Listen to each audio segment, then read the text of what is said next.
Well, I can't say that he's reformed because I don't know what, exactly. We didn't talk about what happened in Massachusetts. What I can tell you is he didn't live the life that one might expect if Massachusetts convictions are accurate. That would be a very strange thing, both psychologically and sociologically. What has been his demeanor thus far with you? Is he remorseful, scared, just He's worried about his ambivalent? family. He's literally worried about his family here. I mean, that was his first concern, was how this was going to affect them and what we could do to sort of help them. And that's why my comments to now have been very limited, because they really don't want any of the attention they're getting. You can understand why. For them, this is all new. His family had no idea? No. Have you been told how police learned that he was No, up I've read in media reports, but I haven't been told anything about it. And when will Mr. Irving be leaving here today? I'm assuming, based on the fact that Massachusetts was here on Friday, that he'll be leaving today. But I don't know that. I just asked the jail. I'll check with intake because I'd like to give his family a place to start when they start looking for him in Massachusetts. So does your relationship conclude with him now that he'll be assigned in? It does. Oh yeah, I'm not even licensed to practice in Massachusetts, but he's gonna. I'm sure his family will help him pursue whatever remedies he has in Massachusetts. But again, after 30-something years, I don't know what's left for remedies. I'm sure there's something, but it would be limited. He's certainly facing, in your estimation, even though you don't practice in Massachusetts, Right. I'm sure he's facing some pretty severe ramifications for eluding police as long as he did. Well, not only that, but you have to understand his original crimes weren't sentenced yet. So if that's in fact, if all of those things are accurate, then his sentence will be lengthy, I'm sure.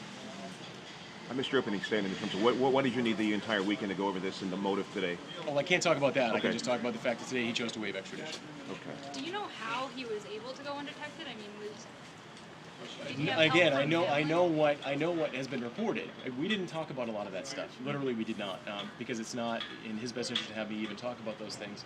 Those are issues he may take up with Mass Counsel, but I can tell you that he didn't. Let's just say he wasn't a master sleuth. It seems a little bit odd that he just did a few different things and then lived his life. He went to work, paid taxes, worked a regular job, so didn't work under the table, any of those things like that. He just lived his life. And he blended into a small town of basically under 20,000 people, undetected. Mm-hmm. Yep.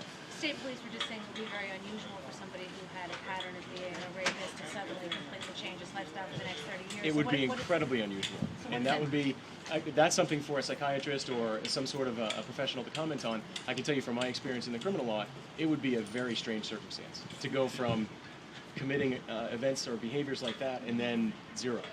Literally a speeding ticket. He sat on jury duty here for a month. He just didn't get picked for a jury.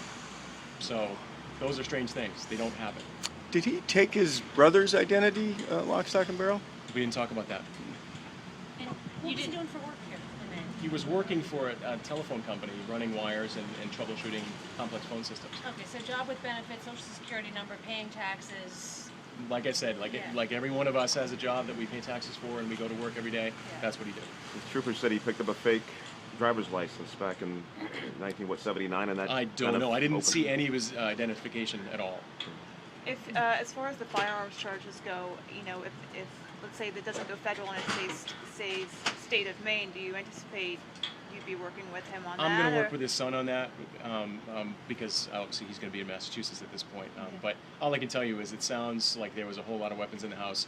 A lot of these were left to the family from a family friend, sort of an inheritance type thing. He had one weapon he used for hunting, and he's never had any charges related to firearms whatsoever.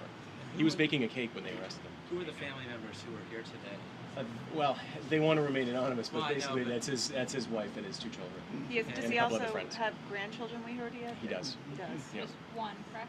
She's 3. She misses her grandfather very much. And I say those things with all due respect to what happened in Massachusetts.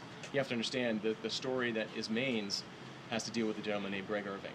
And Greg Irving's life in Maine has been relatively normal for all intents and purposes. There isn't anybody from law enforcement to here that can say they found anything unique about him, other than the fact that you point out, if in fact he was convicted in Massachusetts of these things, how you go from that to living that relatively ordinary life in Maine is very strange. Well, interesting with